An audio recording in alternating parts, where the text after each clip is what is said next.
Bueno, pues buenos días.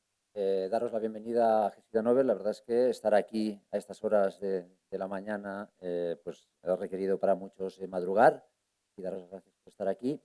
Voy a hacer un poquito de introducción. Bueno, yo soy Adrià Curran del Hospital Vallebrón y voy a presentar esta primera parte de la reunión de Gesida Nobel junto con Chris, que después ya subirá y se presentará ella. Y antes de presentar al primer ponente, que ya estaba aquí preparado para, para hablaros, me gustaría pues explicar un par de cosas. Sabéis que hacemos dos reuniones de Gesida Nobel a lo largo de año, uno coincide con el Congreso de Gesida y otra en primavera. La idea es seguir haciéndolo así, pero hemos ido añadiendo más cosas que os iremos explicando a lo largo del Congreso de Gesida. Es un grupo muy activo, estábamos hablando ahora con Arcaich, que cada semana hay nuevas solicitudes, somos más ya de 100 y la verdad es que esto es pues, lo que buscábamos al crear el grupo y la verdad es que es de agradecer. Y lo primero que quería hacer es dar la bienvenida a Elena Moreno del Ramón y Cajal, que es la nueva incorporación al Comité Científico de Gesida Nobel. La idea de esto es que los que no somos Nobel y que somos un poquito más mayores, pues poco a poco vayamos saliendo de este grupo coordinador y que cada vez que sale alguien, pues entonces entre alguien que forme parte del grupo de Gesida Nobel, ¿no? Entonces habrá, a medida que nos vayamos jubilando, convocatorias para que la gente que tenga interés se pueda presentar. Y en este caso, pues hubo Nacho Bernardino, pues salió del grupo y entró Elena, que la verdad es que ha sido un placer estos meses trabajando, que ha estado muy bien. Primero, dar las gracias y que ya irán saliendo nuevas convocatorias. ¿Qué más? Hay dos actividades a lo largo de este congreso relacionadas con Gesida Nobel que os pueden interesar. Una es mañana lunes a las 15:45. Habrá un taller sobre carrera investigadora en VIH en España. Probablemente los miembros de Gesida Nobel son los que están más interesados en esta reunión. Y el otro es el martes 25 a las 9:45. Habrá una sesión sobre la Fundación SEIM Gesida y aparte de explicar la historia, la parte que os puede interesar más es que también habrá un apartado sobre cómo desarrollar proyectos a través de la Fundación, proyectos de investigación. O sea que estas dos sesiones específicamente pueden ser interesantes para vosotros. Vale, esto era la parte más de introducción, ya empezamos con el primer bloque. El primer bloque será hasta la hora de comer, después tendremos almuerzo, tendréis unas bolsas aquí fuera, aquí en la tarjeta identifica quién es de Gesida Nobel y tiene derecho a comer y quién no. Y después por la tarde pues habrán otras actividades que ya os iremos presentando, pero que tenéis en el programa. Y ya sin más, pues voy a presentar a la primera ponente, que es Marta Ruiz, de Irsicaixa, de Badalona, que nos va a hablar sobre VIH y deterioro neurocognitivo, los conocimientos actuales, desafíos pendientes y el papel de la epigenética. Muchas gracias, Marta. Ahora sí.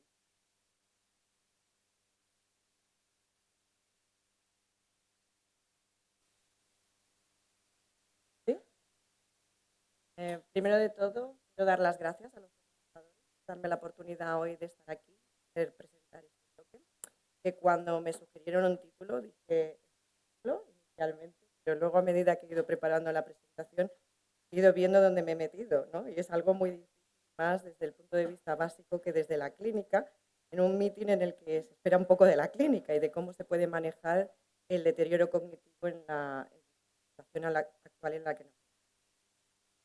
Bueno, esta diapositiva lo que intenta reflejar un poco es cómo durante estos últimos años ha habido como un aumento en el interés, sobre todo desde la comunidad científica, para poder entender qué hay detrás de lo que es el deterioro cognitivo, no solo a nivel del VIH, ¿sí? Gracias, sino también a nivel de otras neurológicas, enfermedades neurológicas. Y como veis, pone foco, sobre todo dentro del deterioro cognitivo, también la neuroinflamación y los procesos inflamatorios.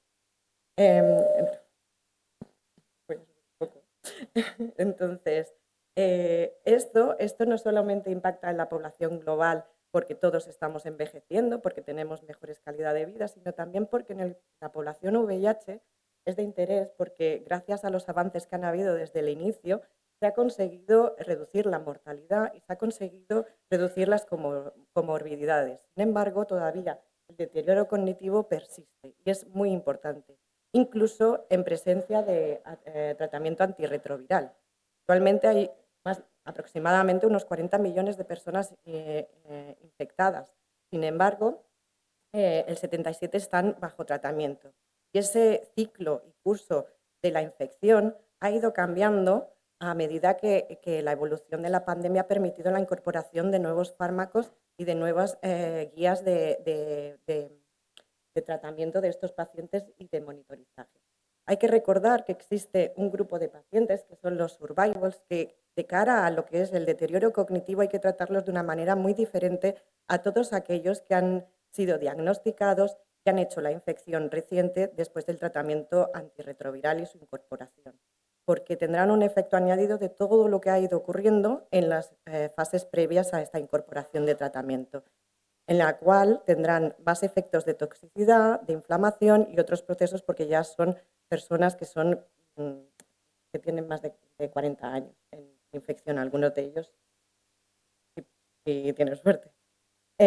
Luego también es importante diferenciar entre todas aquellas inicios de tratamiento en el cual el inicio ha sido muy temprano y muy tardío. Esto es muy importante de cara al cognitive impairment y a cómo tratarlo. En 2007 apareció un concepto, el cual casi todos estamos familiarizados, que es el que clasificó lo que son los neurocognitive disorders o desórdenes neurocognitivos bajo el criterio de Frascati. Aquí se clasificaban los desórdenes cognitivos en función de la severidad, pero teniendo en cuenta principalmente test neuropsicológicos. Entonces, aquí se perdían otras importancias como son la carga viral y otros factores que se han ido cambiando con las nuevas guías prácticas y se han ido recomendando. Gracias al tratamiento antirretroviral, como veis, hubo un gran shift y se cambió de las formas más extremas de demencia a unas formas más asintomáticas y más leves del cognitive impairment, lo cual sigue siendo difícil de diagnosticar porque no presentan ese cuadro severo en el cual podemos diagnosticarlos de una manera fácil. Ese criterio de Frascati ha sido revisado recientemente porque se basa, como ya he comentado, solamente en las evaluaciones de los test neurocognitivos y solamente tienen en cuenta ese test. Dan lugar a un elevado porcentaje de posibles falsos positivos y eso es importante tener en cuenta porque está impactando enormemente lo que es la investigación de los mecanismos implicados y también puede limitar el descubrimiento de algunos biomarcadores, además del posible estigma y temor que pueden sufrir los pacientes viendo estas incidencias de casi un 20 a 50% de los pacientes con VIH aún en tratamiento de poder padecer estos síndromes. Es por eso que este criterio ha sido revisado y entonces en esta publicación que salió en 2023 se propone otro tipo de clasificación del cognitive impairment. A partir de ahora ya no se habla del HAN ni de desórdenes asociados al VIH, sino se trata de daño cerebral. Este daño cerebral se puede estar relacionado a comorbididades, pero también y muy presente en relación a la carga viral que hay en plasma de estos pacientes. Ahora se tiene en cuenta el haber estado suprimido y el haber estado en ausencia de tratamiento. Esto es importante porque a veces y casi siempre el neurocognitive impairment va asociado a una carga viral elevada. Entonces, aquí hacen esta distinción que es muy importante y luego también distinguen entre lo que es legacy o active, aquel daño que se ha producido antes de iniciar el tratamiento y aquel que continúa persistiendo y es progresivo. Entonces, esta clasificación ha cambiado un poco, está más basada en neurotest y recientemente ha sido aplicado en este estudio, liderado por el Dr. Price y el Dr. Gilslen, en el cual hacen un estudio de más de 300 líquidos cefalorraquídeos de pacientes con VIH, pero los clasifican en función de diferentes parámetros, no solo basados en cognitive impairment o no, mild, severe o HAD. Aquí tienen en cuenta la carga viral, los niveles de CD4, si están tratados o no están tratados. Dentro del tratamiento utilizan marcadores de daño neuronal como es el neurofilamento. Lo tenéis aquí y que iré hablando a partir de ahora de él porque es un marcador que aunque no sea específico de VIH puede ser reflejo de lo que está ocurriendo a nivel de daño neuronal. También miran otros tipos de formas como son los C-escape mutations, en las cuales la carga viral plasmática está suprimida, pero sin embargo se detectan cargas virales en líquido cefalorraquídeo. Todo esto refleja la complejidad de decir neurocognitive impairment severo, mild o asintomático. Es mucho más complejo y indica que hay muchos mecanismos detrás de cada uno de estos cuadros. Entender esto y tener biomarcadores, como aquí se refleja con el neurofilamento o incluso la neopterina, que aunque no sea exactamente de daño neuronal, es reflejo de la neuroinflamación que pueda haber, serían de gran utilidad en algunos contextos, ensayos clínicos y para valorar de manera complementaria, aunque no estén validados, qué es lo que está ocurriendo en un estudio longitudinal, por ejemplo, de los pacientes y su evolución. Como ya os he comentado, muchos de los procesos que impactan a nivel del sistema nervioso central ocurren durante la fase aguda. En esta fase aguda se ha visto que incluso 8 días posinfección se detectan niveles de VIH en CSF. Esto es importante y es relevante porque hace una idea de lo rápido que ocurre, de cómo el virus llega al sistema nervioso central y se desencadena también una respuesta inflamatoria, contribuyendo a la entrada de células infectadas y también de células CD8 dentro de lo que es el sistema nervioso central. Además, existe este esquema que a mí me encanta porque refleja un poco los posibles mecanismos que hay detrás, incluyendo también el efecto de la proteína TAN y la neurotoxicidad mediada a través de ella. Todo esto contribuye a perpetuar esa inflamación, no solo sistémica, sino también en el propio sistema nervioso central, produciendo ese daño. Así que incluso en esta ventana tan mínima en la que cada vez, gracias a las intervenciones, se ha reducido enormemente, todavía sigue habiendo cierto impacto a nivel del sistema nervioso central. Es importante remarcar que ese impacto en una fase aguda se mantiene también y persiste en el tiempo, puede persistir durante una fase crónica y persiste porque se ha detectado y hay estudios que demuestran que células CD4, macrófagos, siguen expresando y siguen conteniendo VIH en el sistema nervioso central aún estando bajo supresión y estar virológicamente suprimidos. Varios mecanismos han propuesto, existe la compartimentalización de los virus tetrópicos y hemetrópicos, también otros procesos, pero aquí y de cara a la presentación resaltaré todos esos procesos epigenéticos por los cuales el virus se mantiene en un estado latente, ¿vale? Entonces, aquí es donde entra un poco el rol de la epigenética, pero a nivel del virus. Luego hablaremos a nivel del huésped, porque también hay un impacto epigenético a nivel del huésped. Cuando se han propuesto diferentes mecanismos para modular esta reactivación del virus que está latente para poder atacarlo, lo que se han utilizado son diferentes modificadores epigenéticos. Están los que son inhibidores de histonas de acetilasas, metilación, que son principalmente utilizados con ese fin, con el fin de reactivar la latencia del virus. Y aquí entra la epigenética, y aquí no quiero asustar a nadie, pero la epigenética, como concepto general, son los cambios químicos que se producen en el genoma y a su vez en su pauta de lectura. Esos procesos epigenéticos, además, esos cambios pueden ser transmitidos y heredados y pasados de célula a célula.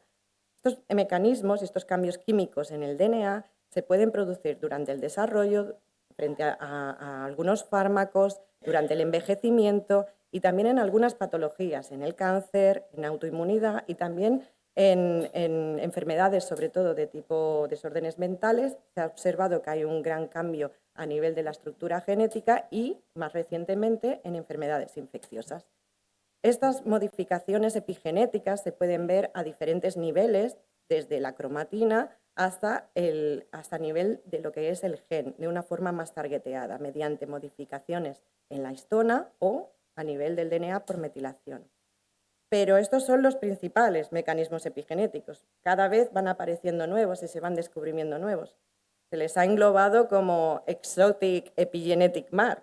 Todos acaban en ation, lactilation, succination, y no voy a entrar en estos porque también son muy emergentes, pero es simplemente un reflejo de cómo de complejo es el genoma y qué poco estático y estable como nosotros creíamos. Es decir, hay muchas cosas que cambian nuestro genoma y permanecen estables. Y eso es algo que quizá los virus utilizan para mantenerse en su estadio crónico. No solamente las histonas de acetilasas o incluso la metilación de la que hablaré ahora. Las histonas o las modificaciones de histonas, lo que se trata es que existen grupos acetilos que se enganchan o se unen a la cromatina, impidiendo o permitiendo, dependiendo del grado de acetilación o desacetilación, la expresión de los genes que están en esa cromatina. Si la cromatina está muy compactada, no habrá expresión génica, mientras que si está muy relajada, permitirá que la maquinaria de transcripción entre y pueda transcribirse los genes. Pues mediante inhibidores de histonas de acetilasas, en esos reactivadores de latencia, lo que se pretende es relajar la cromatina y que el virus empiece a transcribir. Eso es lo que se ha utilizado en algunos fármacos y que ahora os comentaré a continuación. Y luego, a nivel de metilación del DNA, la metilación del DNA está también la metilación de las histonas, pero para esta presentación me centraré en el DNA. Lo que se ve es que hay regiones que son ricas en islas CPG, las cuales pueden estar metiladas y son susceptibles de metilación. Esa hipermetilación impide de nuevo que los factores de transcripción se unan y empiece la transcripción de los genes del huésped en cada región en la que se haya hipermetilado. Teniendo en cuenta ese background y de cara a los reactivadores de latencia, existen diferentes fármacos que se han propuesto, sobre todo de carácter de tipo histonas de acetilasas, con el fin de reactivar la latencia. Pero cuando reactivamos la latencia del virus, estamos abriendo la cromatina en general. Y no solamente estamos transcribiendo el virus, estamos impactando también en el genoma del huésped. Entonces, estamos promoviendo una transcripción allí de una manera poco targeteada e impactando también en el propio individuo. Como ejemplo de un estudio que hemos realizado y que se llevó a cabo en IRSI-CAIXA y en Fundación Lluita contra la SIDA, en colaboración con el CLINIC, está el estudio de la romidepsina. La romidepsina fue un estudio clínico, el cual fue una prueba de concepto de cómo podrían funcionar las estrategias de kick and kill, es decir, reactivación de la latencia y luego atacar a través de una respuesta T de manera específica las células que estuvieran replicando. Entonces, en este estudio clínico, lo importante es que se contó con una fase, aún siendo muy minoritario, con 15 pacientes y sin tener una rama control, permitió a través de una interrupción de tratamiento valorar la posible eficacia. En este estudio se vio que el uso de la romidepsina tenía una seguridad, una inmunogenicidad y aunque no hubiesen modulaciones grandes en el reservorio, se pudo evaluar su uso. De este estudio fue súper prolífico y empezaron a emerger un montón de estudios más y ha sido súper productivo aún siendo 15 pacientes, es de admirar. Entre ellos se estudió pues, la farmacocinética, que es muy importante de cara también a cómo los posibles fármacos pueden entrar en el sistema nervioso central, porque aunque esto sea en periferia, al final lo que queremos es erradicar el reservorio también del sistema nervioso central. Y lo bueno que tenía la romidepsina era que se había visto que te podía penetrar en el sistema nervioso central y además tenía beneficios a nivel de otras aplicaciones en enfermedades neurológicas.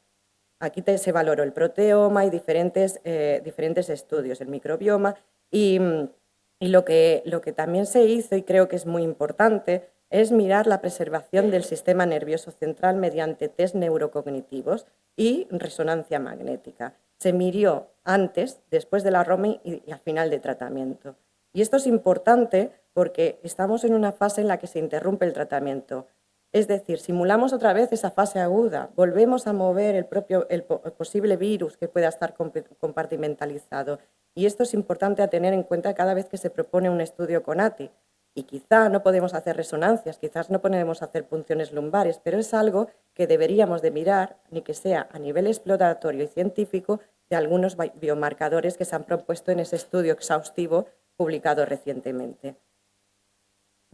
Esto se ha utilizado, se ha planteado, este es un estudio liderado por Serena Spudik, en el cual compara y evalúa 4 ensayos clínicos que tienen interrupción de tratamiento y en los que mira el impacto a nivel de neurológico. Y lo que ven es que, aunque no se vean unos efectos adversos, parece que en algunos pacientes existe un movimiento de esa carga viral en CSF. Y también ven una ligera, en pacientes minoritarias, de una tendencia a que estén un poquito peor en según qué regiones. Esto también es importante y es una cosa a tener en cuenta durante la SAT. Para poder conectar un poco con la metilación y como ejemplo de esa apertura de cromatina, donde podemos transcribir los genes, pero también podemos dar paso a reguladores de la metilación. Podemos dar paso a otros mecanismos epigenéticos, porque estamos relajando la cromatina y esa expresión de los genes puede a su vez estar regulada epigenéticamente mediante metilación del DNA. En este estudio miramos la metilación del DNA antes de la ROMI, después de la ROMI y antes de la interrupción al tratamiento. Y lo que vimos es que había un patrón específico de regiones específicas del genoma del huésped en el cual se observaban específicamente regiones diferencialmente metiladas entre el grupo que tenía un rebote temprano cuando les suprimíamos les retirábamos del tratamiento para evaluar la eficacia, comparado con los otros que rebotaban de manera más tardía. Es decir, el control durante la ATI parecía que tenía asociada unas señales y unas marcas epigenéticas en concreto, sugiriendo que quizá, incluso desde el baseline, no solo antes de la interrupción del tratamiento, antes de empezar esa intervención, parecía que habían algunos correlatos de ese control viral durante la ATI y unas regiones específicas asociadas a unos genes con alta regulación epigenética. Esto sugirió que hay patrones epigenéticos en el huésped que pueden estar asociados a un control natural, ¿no? Y que quizá vienen incluso desde una fase aguda. Lo que se observó en este estudio es que los pacientes que no están tratados y que tienen diferentes cargas virales en una fase crónica mostraban un patrón diferencial de metilación. Ese patrón diferencial de metilación se centraba sobre todo en factores que regulan la respuesta antiviral y que regulan la respuesta T. ¿Esto qué quiere decir? Pues que esos pacientes que son capaces de controlar la infección en ausencia de tratamiento parece que tienen unas marcas más relacionadas con la respuesta antiviral y con la respuesta T que el otro grupo. Entonces hay una diferencia entre ambos grupos. Del mismo modo, no solo a nivel de PBMCs, porque esto es muy genérico, no podíamos saber en qué población estaba, otro grupo de IRSI Caixa, liderado por el doctor Martínez Picardo y por Sara, que está aquí, hizo otro estudio más focalizado en la población CD4 y del mismo modo vio que habían regiones específicas diferentes entre los grupos que tenían tratamiento y cargas, estaban en ausencia de tratamiento y tenían diferentes capacidades de control viral de la infección. Cada vez, a partir de estos estudios en los que se utilizaba por primera vez la secuenciación masiva o un análisis masivo de regiones epigenéticas, se fue observando que quizá esas huellas epigenéticas podrían servir como marcadores debido a su estabilidad, además de revelarnos posibles mecanismos que hubieran detrás de lo que ocurre en esta cronificación y en esta enfermedad crónica. Entre ellos, resalta y de cara a la presentación, ese genoma metilado que define el reloj epigenético y el envejecimiento. Es lo que se conoce como reloj epigenético, que sirve para predecir ese envejecimiento asociado a la edad biológica y no tanto a la cronológica. Esto se utilizó por primera vez en 2016 y sirvió para predecir el premature aging gracias a estas huellas epigenéticas. Y se observó que los pacientes que no estaban tratados tenían una elevada, tenían más de 7 años, ¿no?, de envejecimiento prematuro comparado con los pacientes que no tenían infección por VIH. Del mismo modo, a partir de esta evidencia, se fueron refinando los análisis y se fueron viendo cómo este premature aging a través de estas huellas epigenéticas servía también para observar ese envejecimiento prematuro aún en pacientes estando en supresión virológicamente por el tratamiento. Además, cada vez se ha ido profundizando más para ver el estado de envejecimiento dentro de las poblaciones específicas, y actualmente se está llevando incluso a tejido específico. ¿Y por qué quiero comentar esto? Porque una de las posibles causas del neurocognitive impairment está también relacionada con el envejecimiento prematuro. Y a veces se mezclan y no sabemos qué es una cosa la otra.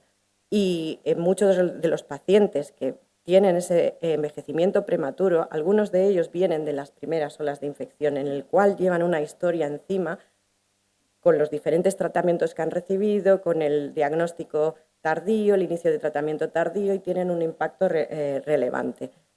Este envejecimiento acelerado también se ha relacionado un poco con esa sintomatología muy similar a la patología de la enfermedad de Alzheimer y a otras degenerativas. Nosotros, liderado el estudio en Lluita por el doctor José Muñoz Moreno, lo que hemos hecho es implementar una cohorte de más de 50 años en la cual se han evaluado por test de neurocognición, se han hecho evaluaciones no solo de test neurológicos comúnmente utilizados en VIH, sino también otros utilizados en la enfermedad de Alzheimer, como es el Face Memory, para poder ver los síntomas sugestivos de Alzheimer dentro de la población VIH y ver cuánto impacto tienen.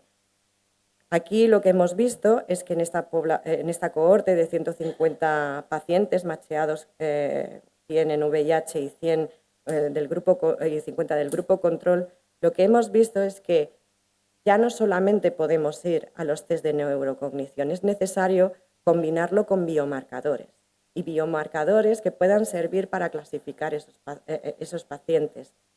Ya no sirve el MAIL-SEVER o HAD en base a unos test, porque además en esas guías prácticas recomiendan que también eso puede estar un poco sesgado por las condiciones socioeconómicas, por las capacidades de aprendizaje. Hay muchas cosas que influencian la ejecución de esos test neuropsicológicos, y hay que evaluarlo en su conjunto con algo fisiológico, como sería una resonancia, un contexto clínico, además de unos posibles biomarcadores. Aquí hemos mirado de nuevo neurofilamento, como proponían en el estudio de Paola Chinque, Rick Price y Gislen, y también hemos mirado otros más asociados y que se utilizan en el diagnóstico de Alzheimer. El test de Alzheimer, el Face Memory, se combina con la fosfotau 217 y la total tau. Y para VIH actualmente estamos utilizando el NeoScreen, el NPZ4, pero también lo hemos combinado con neopterina, que, como os he comentado, es un reflejo de lo que está ocurriendo a nivel de inflamación. Y lo que vemos es que en esta cohorte parece ser que la neopterina permite discriminar el neurocognitive impairment no solo por el test del NeoScreen, sino también por el FACE, reflejando un poco que en esta cohorte, no necesariamente en todos los pacientes VIH, pero que en esta cohorte el impacto inflamatorio quizás es mucho mayor que el derivado directamente de un daño en sí en lo que son neuronas. Entonces, esto es una cosa a tener en cuenta. Se tienen que ajustar los análisis, se tienen que diferenciar por diferentes efectos confusores, como son el tratamiento, los años en tratamiento, los diferentes fármacos, pero es un starting point como para tener en cuenta cuando queremos evaluar según qué marcadores. También hacer hincapié de que la neuterina hasta ahora se había medido en CSF, nunca en plasma, y quizá debemos empezar a mirar en plasma. Finalmente, otro mecanismo epigenético, ya casi acabo, que quería mencionar es las sirtuinas. Las sirtuinas no van directamente al DNA, lo que hacen es modular las proteínas. Y estas sirtuinas las hemos visto que están directamente relacionadas con neurodegenerativas y procesos de envejecimiento. Simplemente es una familia de 7, pero solamente proponemos la 1 y la 2 como ejemplo de cómo dos proteínas o enzimas, que son histonas de acetilasas, pueden ejercer diferentes roles. Y los fármacos que utilizamos para targetearlas, dependiendo de la IC50, nos tocan las dos. La sirtuina 2, sobre todo, quería mencionarla porque se expresa mucho en brain, se ha visto relacionada en varias enfermedades neurológicas, y existen fármacos en fase preclínica que se están utilizando para evaluar la mejora a nivel neurológica. Nosotros lo vimos en VIH y vimos cómo había además una expresión en VIH como se asociada al inicio de tratamiento en una fase temprana o tardía y a una posible involución del brain a lo largo del tiempo debido a ese inicio de tratamiento temprano o tardío, y además su targeteo con esos fármacos que están en fase preclínica, y nos mostraron que además de ese potencial y posible efecto beneficioso a nivel neurológico, tiene la capacidad de inhibir la replicación no solo en células T, en monocitos, sino que también en glía, en células primarias de glía. Esto es importante porque al fin y al cabo estamos hablando de periferia y lo que queremos es el sistema nervioso central.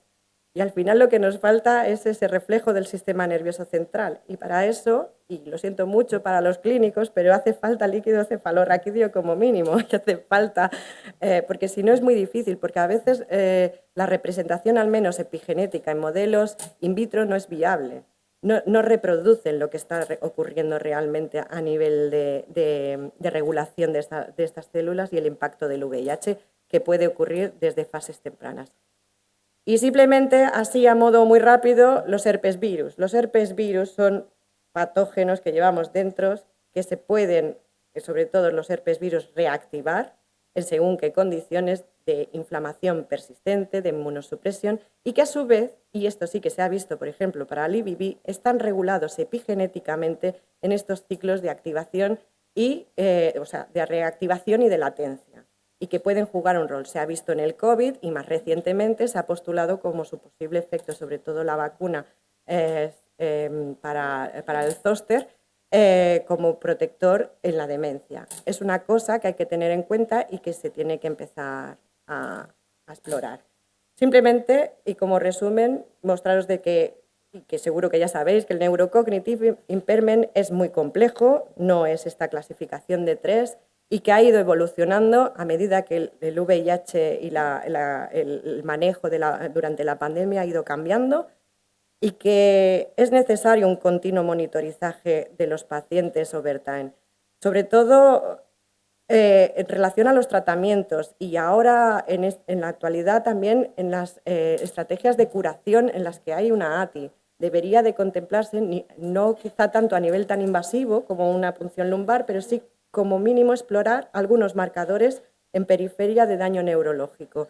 Y finalmente hace falta validar biomarcadores porque es súper necesario para poder manejar estos daños cerebrales asociados al VIH, para al menos intentar evidenciar también los posibles mecanismos y poder guiar en la prevención o mejor adecuación de tratamientos para al menos frenar la progresión de este impairment. Y finalmente el profiling epigenético podría ser un mecanismo que esté modulando esta disrupción del sistema nervioso central y que podrían dar claves de biomarcadores también que puedan ser más estables que las fluctuaciones puntuales de un solo marcador que se puede secretar en una proteína o en una expresión de plasma. Además de que estos cambios se pueden observar, y creo que el doctor Brander presentará un poco, cómo se modulan en una infección aguda, en una seroconversión. Y muchas gracias a todos por vuestra atención.